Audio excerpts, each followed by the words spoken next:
passo é: como eles poderão se arrepender se não ouvir a mensagem do Evangelho? Fazendo as perguntas que Paulo fez aos romanos, como eles irão invocar se eles não creram? Como eles irão crer se eles não ouviram? Como eles ouvirão se não há quem pregue? Então, na dinâmica da evangelização, nós fomos enviados para evangelizar. Os pecadores ouvem a mensagem. Quando eles ouvem, eles creem em Cristo, creem no Evangelho. Quando eles creem, eles invocam. E quando ele invoca, eles são salvos, ou ele é salvo, falando na sua individualidade. Veja outro texto, na primeira carta de Paulo a Timóteo, capítulo de número 2, é um texto bem conhecido, onde o apóstolo Paulo nos exorta a nossa tarefa da intercessão. Olha que coisa interessante. Primeira epístola de Paulo a Timóteo, capítulo 2, versículos 1 e 2, Paulo diz que nós devemos fazer orações, intercessões, ações de graças, orar por todos os homens, por aqueles que estão em eminência, para que tenhamos uma vida quieta e sossegada. Mas eu quero ler os versículos 3 e 4. Repitam após mim: porque isto é bom e agradável diante de Deus, nosso Salvador, que quer que todos os homens se salvem e venham ao conhecimento da verdade. Eu vou fazer aqui algumas perguntas. Quem é que tem dentro da sua casa, a pessoa não crente? Levanta a mão. Pronto. Jesus quer salvá-los. Quem é que tem na família? Não está dentro da sua casa, mas é na família. Tio, tia, primo, sobrinho, neto, genro, nora, sogro. Não está dentro da sua casa, mas é da família e que não é salvo. Levanta a mão. Pronto, Jesus quer salvá-los. Quem é que tem vizinho não crente aqui? Pronto, Jesus quer salvá-lo. Agora, nós devemos orar por ele, sim ou não? Agora veja, se eu estou de joelhos, orando assim: Senhor, salva meus vizinhos. Aí Jesus diz assim: vai pelo menos lá chamar ele para ir para a igreja. Vai lá pregar para ele, sim ou não? Aí eu digo: Senhor, salva toda a minha família. Aí Jesus diz assim: faz alguma coisa, faz a tua parte. Jesus quer salvar, mas Ele quer que eu faça a minha parte. Aí eu vou dar uma dica aqui. Você quer que a sua família seja salva, sim ou não? Pronto, eu vou dar uma dica aqui para você. Prepare uma feijoada. A feijoada é bem conhecida aqui, todo mundo gosta de feijoada. Pronto, faça uma feijoada, convide a família todinha. Aí você diz assim: eu vou fazer uma feijoada. Olha, vai vir gente que você fazia anos que não via. Aí antes da feijoada, diz assim: olha, vocês vão desculpar, porque aqui a gente tem um costume de, antes de comer o alimento, o almoço, a gente tem outro pão aqui. Aí você abre a Bíblia e fala de Jesus para eles. Amém? É esse final de semana, pastor, o seminário da família? Esse final de semana? Pronto, olha que oportunidade de convidar seus vizinhos, seus parentes para vir à igreja. Os milagres que Deus faz, em sua maioria, Ele faz através de ações humanas. Sim ou não? Sim ou não? Eu vou citar aqui alguns exemplos. Parece que eu fugi do assunto, mas eu não fugi. Quando Maria disse a Jesus, em Caná da Galileia, acabou o vinho. Aí Jesus disse: mulher, o que é que eu tenho contigo? Não é chegada a minha hora. Aí ela acreditou que Jesus ia fazer alguma coisa. Ela chegou para os servos e disse assim: fazei tudo quando ele vos disser. Aí Jesus disse assim: enchei essas talhas d'água. Como quem diz assim: transformar água em vinho sou eu, mas encher a talha d'água você pode. Glória a Deus. Quando Josué estava diante das muralhas de Jericó, aquelas muralhas intransponíveis, aí o Senhor apareceu para ele como o príncipe do exército do Senhor e disse para ele: você vai fazer o seguinte, você vai dar com o povo durante 6 dias, cada dia uma volta, e no 7º dia você vai dar 7 voltas e depois vai dar um grito, como que diz assim: derrubar a muralha é comigo. Agora, rodear os muros você pode.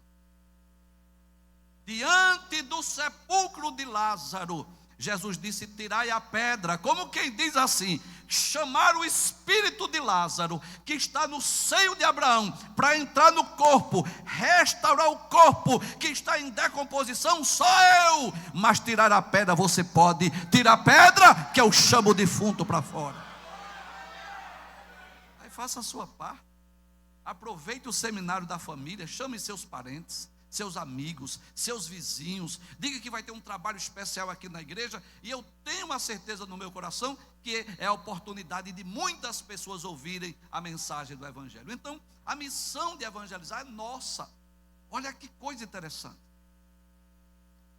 Em uma missão que participa a Santíssima Trindade, Deus nos incluiu nela.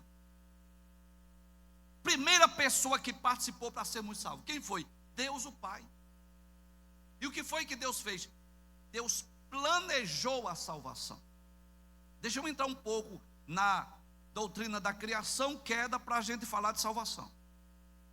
Deus criou todas as coisas boas e perfeitas. Em Gênesis 1:31 diz assim: e viu Deus tudo quanto tinha feito, e eis que era... De novo, e viu Deus tudo quanto tinha feito, e eis que era... De novo. Os obreiros, por favor, não respondam. E viu Deus tudo quanto tinha feito, e eis que era...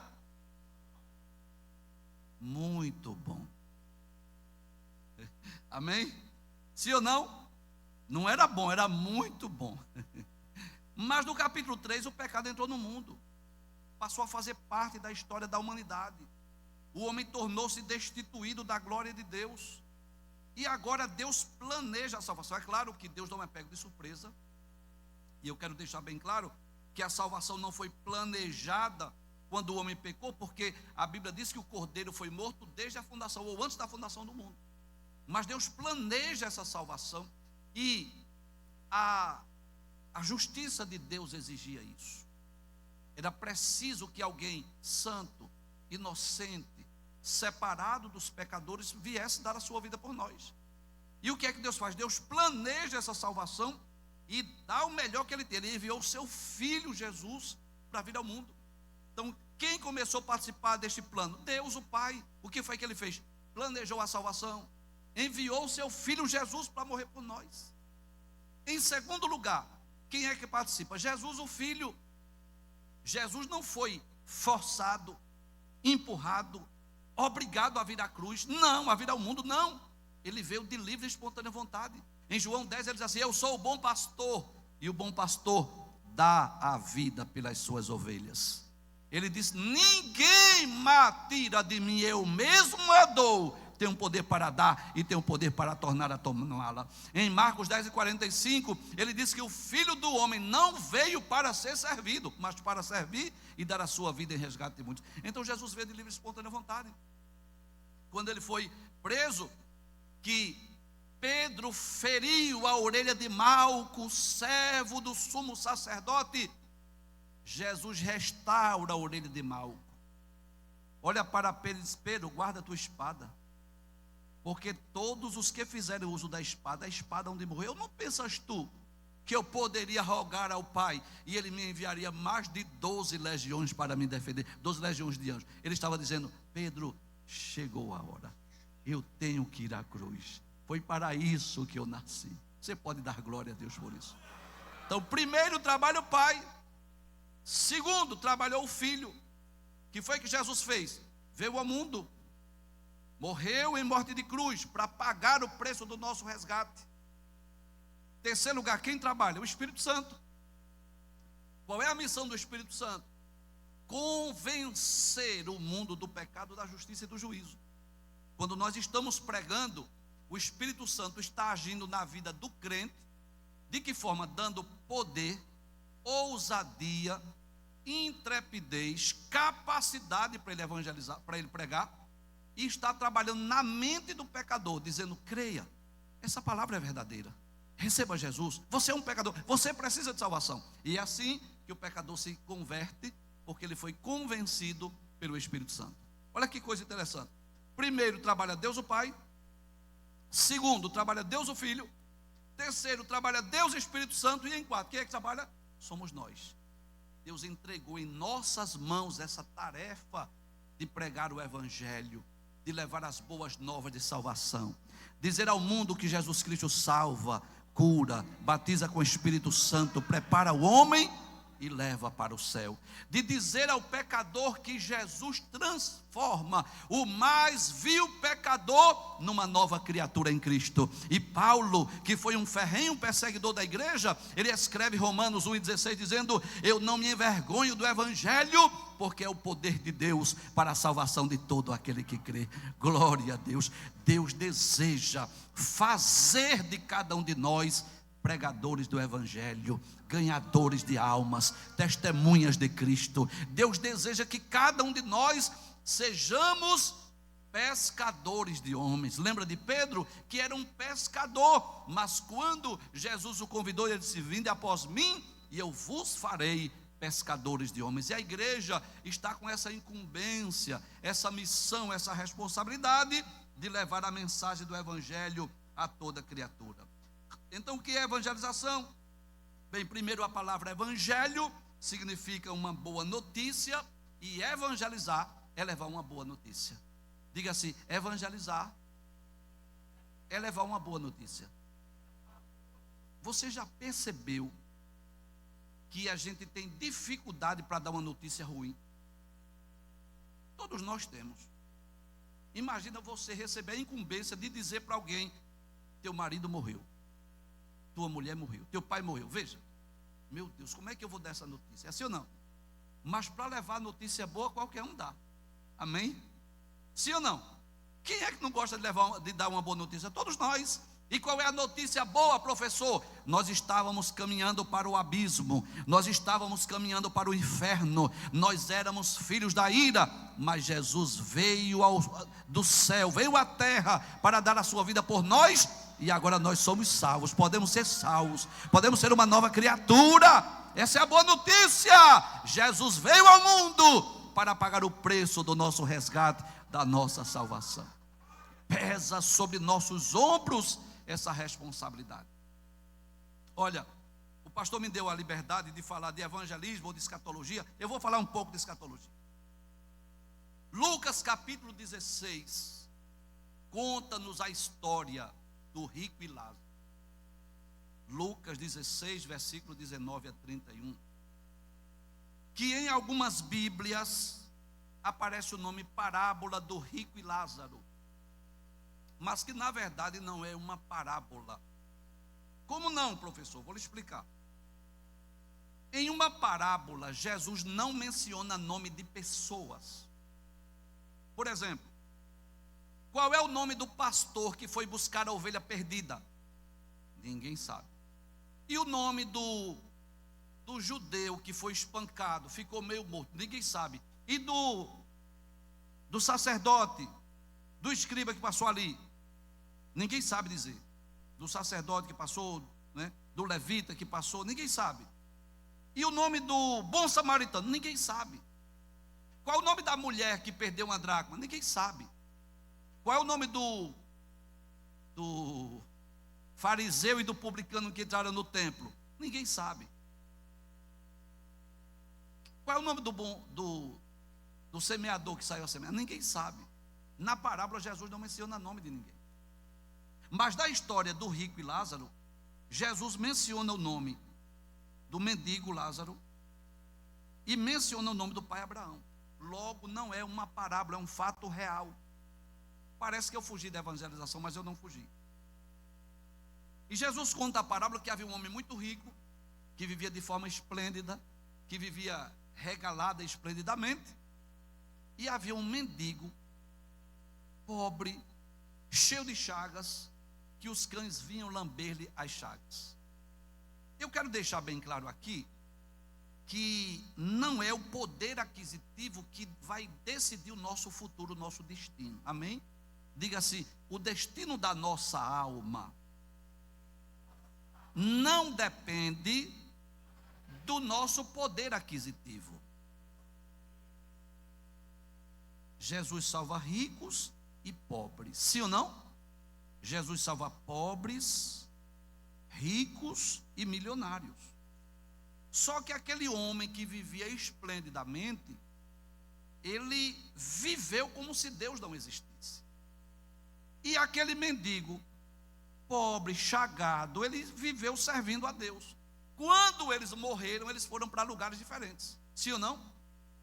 Disse que o rico foi sepultado e a sua alma foi para o Sheol, para o Hades. Quando ele olhou, ele viu no seio de Abraão, Lázaro e Abraão, no lugar de gozo. Parece que eu fugi do assunto da evangelização, mas eu não fugi. E aquele homem rico, ele fez 2 pedidos, que eu considero os 2 pedidos mais tristes da Bíblia, porque foram pedidos que não foram atendidos. Foram pedidos que não puderam ser atendidos. Qual foi o primeiro pedido? Ele disse assim: Pai Abraão, manda Lázaro molhar a ponta do dedo para refrescar a minha língua, porque eu estou aqui nesse lugar de tormentos. Pai Abraão disse assim: não pode. Tem um abismo aqui entre nós, de sorte que quem está aqui não pode passar para lá, e quem está lá não pode passar para cá. Sabe o que Jesus está ensinando nessa história? Existe vida após a morte. Jesus está ensinando que depois da morte a alma permanece viva, consciente, acordada e em perfeita lembrança. Jesus está ensinando que após a morte os destinos são diferentes. Os salvos vão para um lugar de gozo, os ímpios já vão para um lugar de tormentos. Jesus está ensinando que quem está salvo, não, quem morre salvo, vou melhorar a frase, quem morre salvo não pode perder a salvação. E quem morre condenado não tem como ser salvo. Quando Abraão diz assim: quem está aqui não pode passar para lá, e quem está lá não pode passar para cá, ele está dizendo assim: quem morreu salvo não tem como perder a salvação, quem morreu condenado não tem como ser salvo. Eu agora vou voltar ao tema da evangelização. Aí o homem rico diz assim: Pai Abraão, manda que Lázaro vá à terra pregar para os meus 5 irmãos, para que eles não venham para esse lugar de tormentos. Sabe o que é que eu aprendo? Eu vou dizer a você o que é que eu aprendo.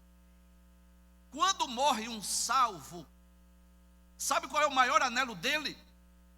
Encontrar seus entes queridos. Vou dar um exemplo. Morreu pai de família, um exemplo. Vou dar o exemplo da minha casa. Meu pai morreu, salvo, graças a Deus por isso. Qual é o maior anelo dele? É encontrar a minha mãe, minha mãe, esposa dele, os filhos, os netos. É claro que lá no céu não vai estar ali reunido em família, porque todos seremos irmãos, mas esse é o desejo dele. Eu creio que é assim. O crente está lá no paraíso, aí chegou alguém que aqui foi família. Que bom que você veio, dá um abraço. Que bom que você chegou. Glória a Deus. Mas deixa eu falar de algo triste. Quem morre condenado não quer mais encontrar seus entes queridos. O desejo, por exemplo, morreu um pai de família não crente, não salvo, ele nunca mais quer encontrar ninguém da família dele. Porque o que é que ele quer? Já que eu não fui salvo, eu quero que os outros sejam. O homem rico diz assim: manda Lázaro ir na terra pregar para os meus 5 irmãos, para que eles não venham para esse lugar de tormento. Abraão disse assim: não, eles lá têm Moisés e os profetas, ouçam-nos. Como que diz assim, lá ele tem a Bíblia, as escrituras, os livros que foram escritos por Moisés e pelos profetas.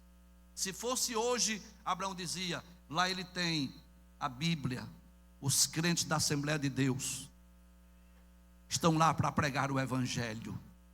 Vamos, não adianta mais pensar em quem morreu, não adianta mais. Se morreu sem salvação, infelizmente, nós não podemos fazer mais nada por ele.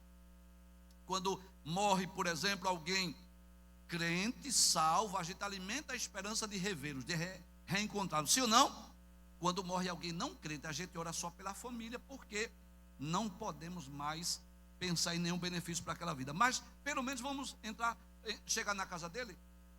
Agora eu vou dizer algo que você vai ficar preocupado. O nosso nome está sendo mencionado no Sheol. Como assim, professor?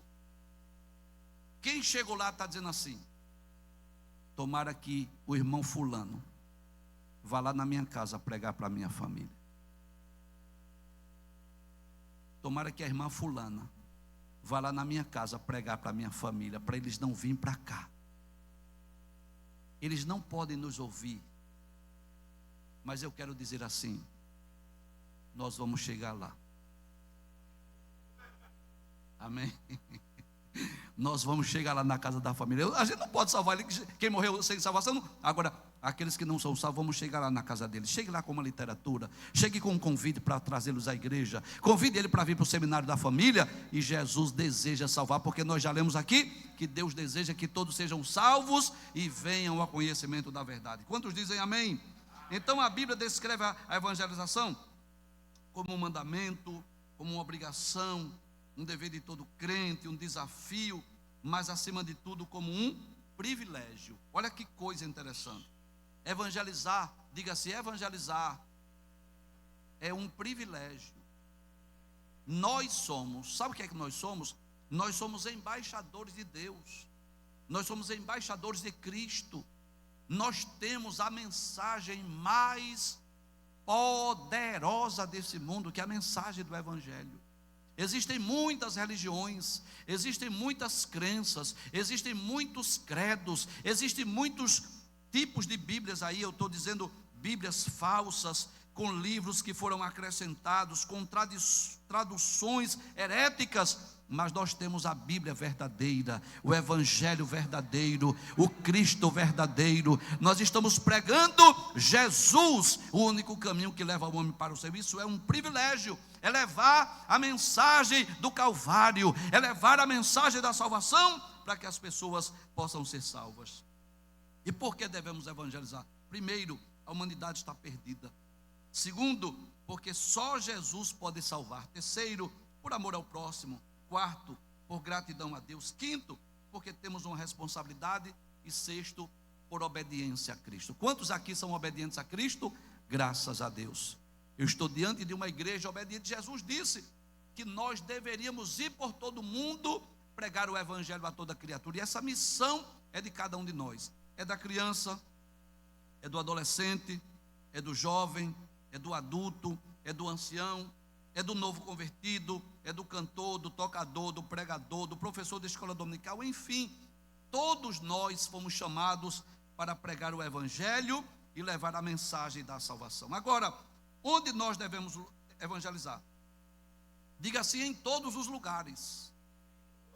Vamos ler a Bíblia? Abra a sua Bíblia, Atos capítulo 17, versículo de número 30. Esse é o discurso de Paulo lá no Areópago em Atenas. Atos 17, versículo 30. Repita após mim. Mas Deus, não tendo em conta os tempos da ignorância, anuncia agora a todos os homens, em todo lugar, que se arrependam. Então, onde é que nós devemos pregar? Em todos os lugares, sempre que nós tivermos oportunidade. A evangelização não ficou restrita apenas ao domingo à tarde, durante a campanha evangelizadora. Não, a evangelização deve ser realizada a qualquer dia, qualquer hora, em qualquer lugar, sempre que nós tivermos oportunidade. Quando nós lemos os evangelhos, nós vamos perceber isso. Jesus aproveitava, ou eu posso dizer também, aproveitou todas as oportunidades para evangelizar. E olha que coisa interessante. Às vezes nós pregamos e ganhamos uma alma, e essa alma vai ganhar uma cidade para Cristo.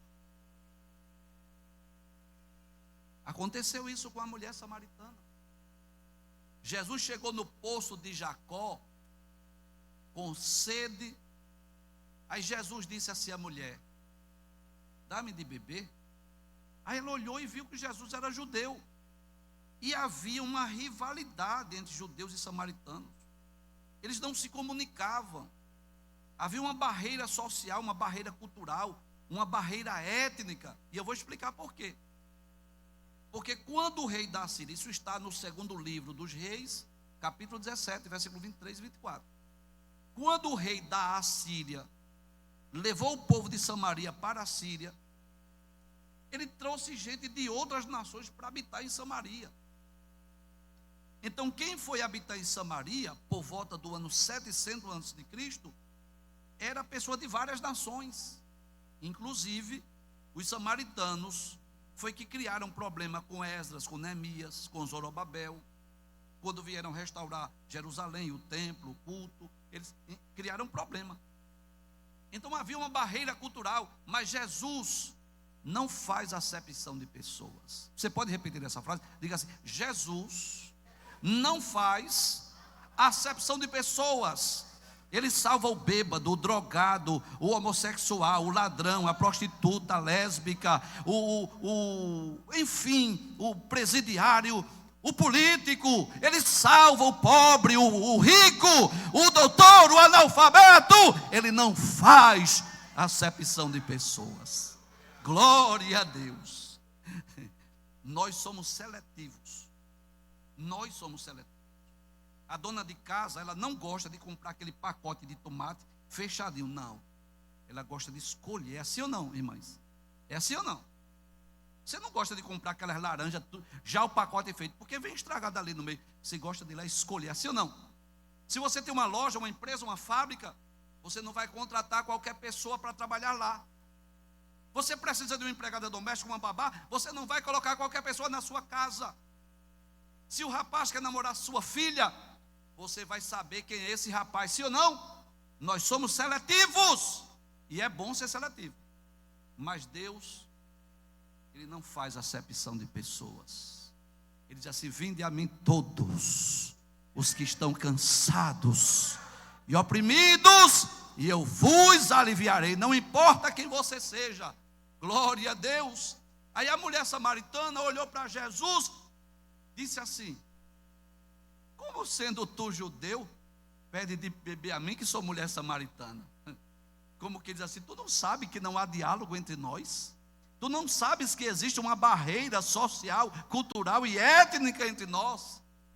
Aí Jesus disse: ah, se tu conheceras o dom de Deus, e quem é que te diz, dá-me de beber, tu lhe pedirias, e ele te daria água viva. E a mulher pensou que era água lá ali do poço. Aí olhou para Jesus e disse assim: tu não tem com que tirar água, o poço é fundo. Aí Jesus diz assim: qualquer que beber dessa água vai tornar a ter sede, mas aquele que beber da água que eu lhe der nunca mais terá sede, porque vai nascer dentro dele uma fonte que jorra para a vida eterna. Aí a mulher se interessou: eu quero dessa água. Como que diz assim, para nunca mais vir aqui buscar água? Aí Jesus disse: vai buscar o teu marido. Esse não tem. Muito bem, você disse bem, você já teve 5, e o que tu tens agora não é o teu marido. Ela disse: veja que és profeta. Aí a mulher começa a conversar com Jesus sobre o verdadeiro lugar da adoração, qual era o monte. Depois a mulher entrou na cidade. Vamos abrir a Bíblia? Em Atos capítulo 4, eu estou dizendo que às vezes você ganha uma alma, e esta alma ganha uma cidade. Glória a Deus. João capítulo de número 4, versículo de número 29. Veja que coisa interessante. Diz assim: a mulher, João 4, versículo 28 e 29. Quem era a mulher samaritana? Diga assim: uma nova convertida. Quem era a mulher samaritana? Deu tempo para fazer o discipulado, descer as águas, estudar na escola dominical, fazer um curso teológico? Não. Ela não tinha muito o que falar sobre teologia, sobre escola dominical. Não tinha. Ela não tinha o que falar sobre doutrinas da fé, mas ela deixou o seu cântaro. Ela foi à cidade. Eu estou no capítulo 4, versículo 28, e disse àqueles homens: vinde e vede um homem que disse tudo quanto tenham feito. Porventura não é este o Cristo? Versículo 30, saíram pois da cidade, foram ter com ele. Versículo 42, E diziam à mulher, sim, versículo 41. E muitos mais creram nele por causa da sua palavra. E diziam à mulher, já não é pelo que disseste que nós cremos, porque nós mesmos temos ouvido e sabemos que este é verdadeiramente o Cristo, o Salvador do mundo. Glória a Deus. Agora, eu queria fazer aqui uma comparação, com muito respeito a vocês, mas eu queria fazer uma comparação. Reflete comigo, para pensar comigo.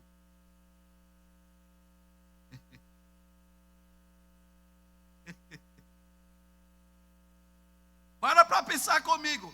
A mulher samaritana tinha feito o discipulado? Você já fez discipulado? Levanta a mão. Obrigado.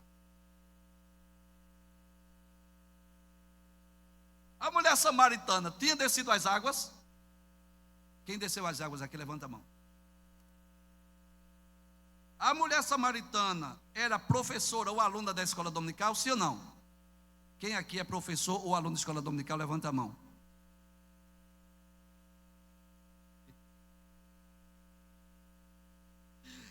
A mulher samaritana era batizada com o Espírito Santo? Quantos aqui são batizados com o Espírito Santo? Então faz uma comparação. Faz uma comparação. Se a mulher samaritana, sem discipulado, sem descer as águas, sem participar da escola dominical, sem ser batizada com o Espírito Santo, sem curso teológico, fez um estrago na cidade, imagina tu. Deus deseja que cada um de nós saiamos aqui por essas ruas, dizendo, olha, eu conheço um homem que mudou a minha vida, mudou a minha história. Para concluir, quem não lembra do Gadareno? Um homem anônimo. A Bíblia não diz o seu nome, mas ele habitava ali na região de Gadara e ele habitava entre sepulcros, possesso de uma legião de demônios, vivia ferindo-se com pedras, clamando de dia e de noite. E os evangelistas dizem assim, repitam após mim, ninguém conseguia prendê-lo, nem amansá-lo. Se tem uma palavra que Jesus gosta de agir, é na palavra ninguém. Quando ninguém pode, ele pode. Quando ninguém sabe, ele sabe. Quando ninguém faz, ele faz. Quando ninguém é, ele é. Aleluia! Aí Jesus chamou os 12 e disse assim, vamos passar para o outro lado. Ele não disse o que nem para quê, mas tinha uma obra. Ele sabia que tinha alguém lá precisando. Porque os demônios não deixavam o homem liberto, né? Mas Jesus foi lá com essa missão. Levantou-se a tempestade, Jesus acalmou a tempestade, chegou em Gadara. E o que mais me admira nesse texto, eu vou dizer o que é que não precisou Jesus sair procurando ele. Jesus podia dizer, vai 2 por aqui, vai 2 por ali, vai 2 por ali, vamos cercar aqui até achar. Não. Ele veio, mesmo possesso, ele veio e prostrou-se aos pés de Jesus.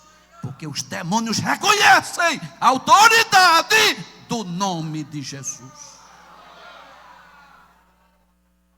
Jesus não perde tempo batendo papo com demônio. Tem lugares aí que fica fazendo entrevista. Qual é seu nome? Daí há quanto tempo? Você está fazendo o quê? E fica lá porque dá ibope. Jesus só fez uma pergunta, para que eu e você soubesse que tinha uma legião ali. Qual é o teu nome? Os demônios falaram na boca de legião, porque somos muitos. Jesus disse, sai. Ele disse, deixa a gente para os porcos, vai. E o que eu acho lindo nesse texto é que os evangelistas dizem que depois o homem estava, repita comigo, sentado, vestido em perfeito juízo. Aí aquele homem pediu a Jesus, disse, deixa-me ter contigo. Como quem diz assim, deixa eu ser o 13º apóstolo. Jesus disse não. Vamos ver? Marcos capítulo 5. Vamos ver o que Jesus disse àquele homem? Marcos capítulo de número 5, versículo 18 a 20. E entrando ele no barco, rogava-lhe o que fora endemoniado. Diga assim, ele era, não é mais, que o deixasse estar com ele. Jesus, porém, não lhe permitiu, mas disse-lhe, vai para a tua casa, para os teus, e anuncia-lhes quão grandes coisas o Senhor te fez, e como teve misericórdia de ti. E ele foi e começou a anunciar em Decápolis. Decápolis é uma região com 10 cidades. Quão grandes coisas Jesus lhe fizera, e todos se maravilhavam. Vou perguntar de novo. Ele fez o discipulado, desceu as águas, foi batizado com o Espírito Santo. E como é que ele foi pregar? Eu não sei, porque a Bíblia não diz. Mas eu acho que era mais ou menos assim. Eu era possesso, hoje eu estou liberto. Eu vivia despido, hoje eu estou vestido. Eu vivia como louco, hoje eu tenho um são juízo. E o que foi? Eu me encontrei com o homem Jesus. O homem chamado Jesus me libertou. Então não se preocupe se você não tem eloquência. Porque às vezes a pessoa fica preocupada assim, e se eu for evangelizar e alguém me fizer pergunta que eu não souber responder? Não tem problema, continue pregando. Diga assim, olha, isso aí eu não sei lhe responder não, mas eu sei dizer que Jesus é bom, Ele salva, Ele cura. Você sabe dizer isso, sim ou não? Sabe dizer isso? Diga assim, Jesus salva. Diga assim, Deus tem um plano em tua vida. Diga assim, Jesus deseja salvar a tua alma. Pronto, pregue o evangelho. O irmão, hoje ele é pastor Carmelo Campos, ele é pai do evangelista Tony Campos. Ele tinha uma loja de tecido em Prazeres. Ele disse que um dia chegou uma irmã bem eufórica, lá bem alegre, e disse assim, Pai do Senhor, meu irmão. Amém. Sou crente agora, viu? Amém, graças a Deus. O senhor sabe quem pregou para mim? Sei não, senhora. Foi o senhor. Eu? E pensou assim, não imaginou que tinha evangelizado para ela. Se eu cheguei aqui na sua loja, o senhor disse assim, ser crente é muito bom. Eu fui para casa e a voz dizia, ser crente é muito bom. Eu ia dormir e a voz, ser crente é muito bom. Eu não resisti, fui para a igreja dos crentes, levantei a mão e hoje eu posso dizer ao Senhor, ser crente é muito bom. E é atendendo esse ide glorioso, que desde o ano de 2003, que nós estamos lecionando a disciplina de evangelismo e discipulado, ou fundamentação bíblica da evangelização na STEADEB, há 22 anos aproximadamente. E o pastor sempre autoriza nós realizarmos viagens evangelísticas. A primeira viagem que nós fizemos em 2003, muito simples, um número pequeno de pessoas, foi apenas um domingo, fomos de manhã, voltamos à noite. Mas naquele dia Deus me deu uma experiência interessante. Eu estava no púlpito da igreja, assim ao lado do pastor, parou o camburão da polícia lá na porta, e eu fiquei preocupado. Eu disse assim, os crentes fizeram besteira por aí. E depois eu procurei saber o que foi que a polícia foi fazer na igreja. Eles foram fazer uma reclamação. Por que não mandaram um grupo lá para a cadeia pública? E desde o ano de 2003, que nós estamos realizando, e a gente distribui os grupos. Um grupo para o hospital, outro grupo vai fazer evangelismo infantil, outro grupo vai sair de porta em porta, outro grupo vai sair, vai realizar cruzada evangelística, enfim, desde o ano de 2003, Deus tem abençoado essas viagens. Já chegamos a viajar com 220 pessoas, 4 ônibus, uma sprint e um carro pequeno.